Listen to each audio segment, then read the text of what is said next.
శీతాకాలంలో స్కిన్ అనేది బాగా డ్రై అయ్యి చాలా వరకు కలర్ చేంజెస్ వస్తూ చాలా ఇచ్చింగ్ సెన్సేషన్ అనేది ఉంటుంది.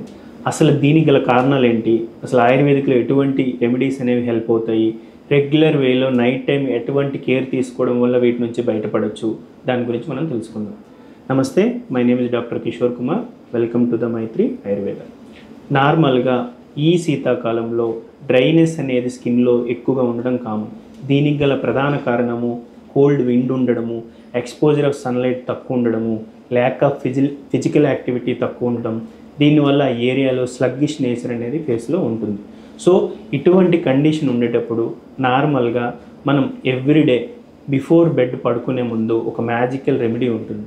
3 to 5 డ్రాప్స్ అనేవి ఆలివ్ ఆయిల్ తీసుకొని కంటిన్యూగా ఫేస్కి అప్లై చేసుకొని అభ్యంగంలాగా చేసి 15-20 మినిట్స్ తర్వాత నార్మల్ లోకల్ టెంపరేచర్ వాటర్తో ఫేస్ వాష్ చేసుకోవడం వల్ల డ్రైనెస్ తగ్గి స్లగ్గిష్నెస్ తగ్గి ఆ ఏరియాలో స్కిన్ తాలూకు ఎలాస్టిసిటీ పెరుగుతుంది.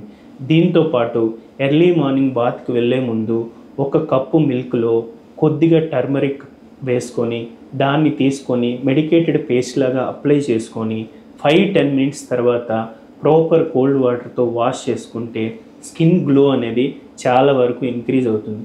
అలాగే ఈ పర్టికులర్ వింటర్ సీజన్లో యాంటీ ఆక్సిడెంట్స్ ఉండే ఫుడ్స్ ఏవైతే ఉన్నాయో పొమగ్రనేట్ ఖచ్చితంగా ఎక్కువగా తీసుకోవడం, ఆరెంజెస్ ఎక్కువగా కన్జ్యూమ్ చేయడం, ఈ ఆమ్లకి ఫ్రూట్ ఏదైతే ఉంటుందో కంటిన్యూగా కన్జ్యూమ్ చేయడం వల్ల ఈ విటమిన్ సి రిచ్ సోర్స్ అనేది పెరిగి స్కిన్లో కొల్లాజిన్ ఫార్మేషన్కి బాగా హెల్ప్ అవుతుంది. దీంతోపాటు మీరు ఎప్పుడైతే డే టైంలో ఎక్స్పోజర్ ఆఫ్ సన్లైట్ అనేది ఒక 10 to 15 మినిట్స్ లేచిన తర్వాత విటమిన్ డి అబ్జార్ప్షన్ రిలేటెడ్ చేయగలిగితే స్కిన్ అనేది న్యాచురల్ వేలోనే ప్రొటెక్ట్ చేసుకునే వాళ్ళు అవుతారు. నమస్తే.